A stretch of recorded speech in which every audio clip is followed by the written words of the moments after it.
All right, welcome back to Missing Persons TV. I'm Brian Ladd with my co-host Deborah.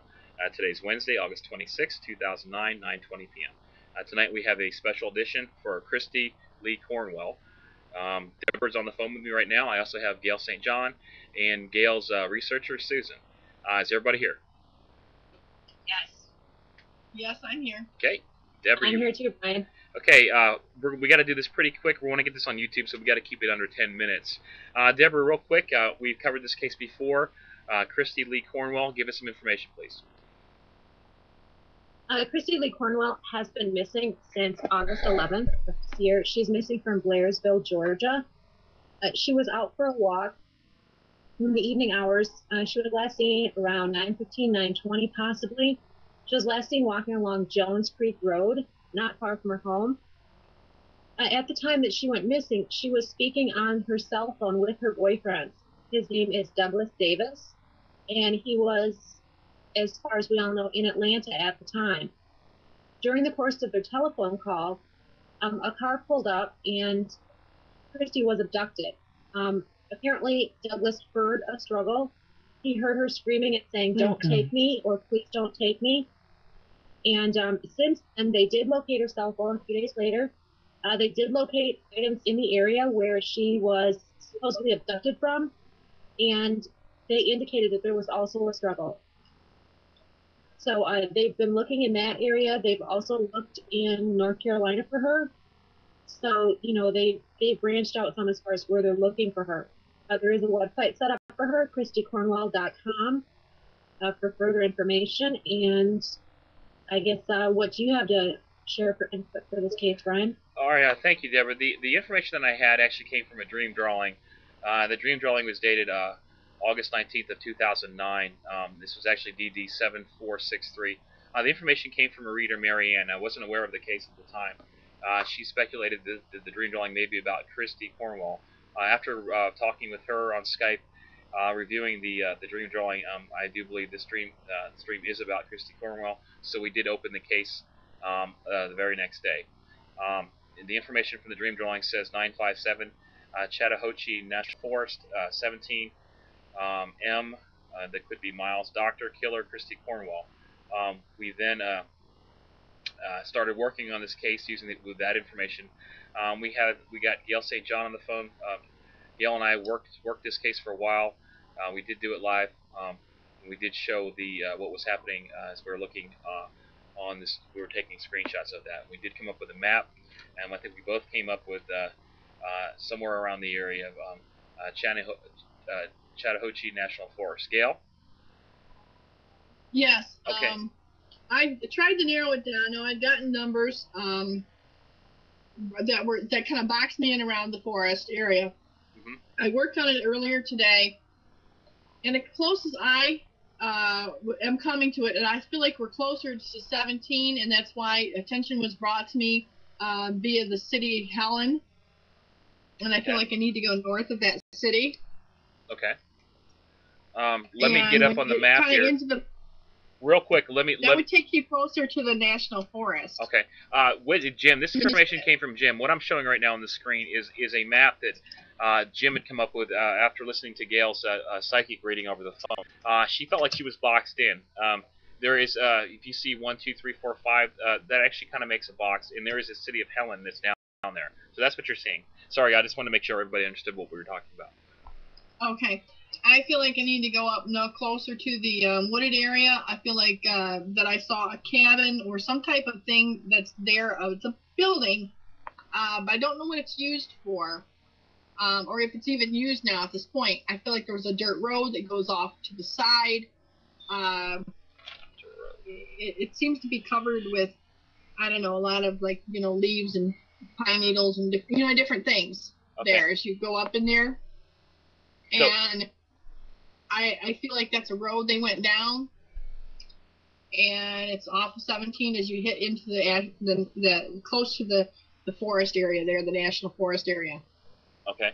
We'll work this a little bit more, and we'll try to get a more precise location. We're trying to get this down to maybe an area no larger than an acre or so, and hopefully we'll have that. I think we're pretty close right now. Well, it's pretty close for what I saw, and I do believe it's on Google Earth. There is some kind of road that shows going off the 17. Okay. Great. We'll definitely work on this after that then. Thank you. If you get anything else, let me know, please. Absolutely. Okay. This is the location right now. This is what we looked up a couple days ago, as far as the stating that her body was located in North Carolina. There's actually that location right there. At the time, we didn't think it meant anything, but the reports did say that they think, from a tip that she was there. What turns out to be, I think they were right on that one. I don't think. Well, police don't think she's there, and I don't think we never thought she was there in the first place. So getting back to our area, it is probably in the Chattahoochee National Forest, a little north of Helen. We'll get a map up of that again on the case file. Again, this is case number 802, Kristi Cornwell. I did do a redo on this one. Let me get up the original. This was the original dream drawing right here that I had done. Note down, this dream drawing was before I even knew that Kristi was missing. She was missing at the time, but I didn't know. So in that information, and the information that Gail's given me, I'm pretty sure that she's probably in this location. Unfortunately, I don't think that she's alive. I say that because several markings on the dream drawing. I did a redo of this case that Deborah sent me on 8/20/09. Actually, that wasn't a redo. It says Kristi found. That was a dream drawing. I think that is about her, and I think she will be found very soon if she hasn't already been found. The redo on 8/24 basically states he's coming to move the body 130 north. GA's highest point. I still haven't looked into that yet. MD. That's the same doctor. So doctor, whatever. Deborah, there's been some speculation as far as what may happen, and there's a phone call with the boyfriend, Douglas Davis. Any information on that and what people are saying? Well, there has been quite a bit said on the net, in the blogs and the forums regarding Douglas Davis, the Reverend. Apparently, they knew each other for about 7 weeks, and a couple days before Kristi went missing is when he met her parents, and they'd only met a few times in real life, off of the internet, so to speak. Okay.